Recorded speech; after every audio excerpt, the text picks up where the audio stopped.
Chers collègues, ce que nous examinons aujourd'hui n'est pas simplement un texte technique. C'est notre règle du jeu, ici, à l'Assemblée nationale. C'est le document sur lequel nous allons nous appuyer pour travailler, pour encadrer notre manière de débattre, de voter, de contrôler et de faire vivre la démocratie. Je tiens d'abord à saluer le travail accompli. Il y a eu un vrai effort collectif, à mon sens, du comité ad hoc, des présidents de groupes parlementaires, de la commission des lois, pour aller vers une réforme utile, une réforme partagée et respectueuse des équilibres politiques. Le texte apporte des avancées réelles que je soutiens pleinement. La création d'un comité permanent d'évaluation des politiques publiques, par exemple, est un pas décisif. On donne enfin un cadre clair à une commission constitutionnelle que nous n'avions jamais réellement eue auparavant. Et c'est à saluer. Je salue aussi la réforme des commissions d'enquête avec des pouvoirs élargis et mieux encadrés, le renforcement de la procédure sur l'immunité parlementaire, la création de la chaîne parlementaire et le rôle renforcé de la conférence des présidents. Et je veux souligner un point qui me tient particulièrement à cœur, c'est le rôle ou la reconnaissance, en tout cas du rôle des députés non inscrits.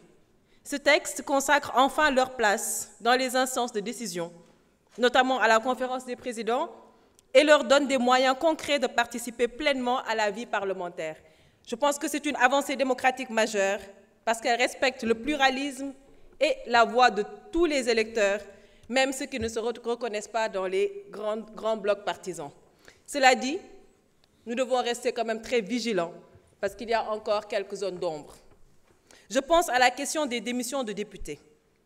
Le fait de permettre au bureau de constater hors session la démission d'un collègue qui quitte son parti soulève une vraie difficulté.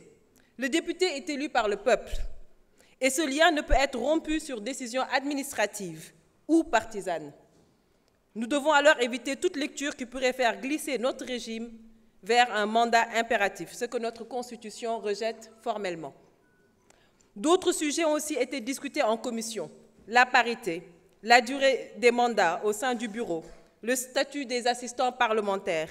Ce sont des points qu'il faudra affiner avec le temps. Et ce texte, comme le disait tout à l'heure notre honorable collègue, n'est pas figé et il ne devrait jamais l'être.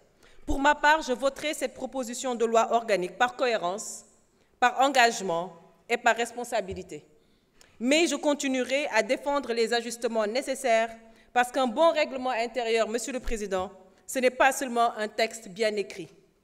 C'est un texte qui évolue, qui s'adapte et qui protège l'institution en respectant ceux qui la composent. Je vous remercie.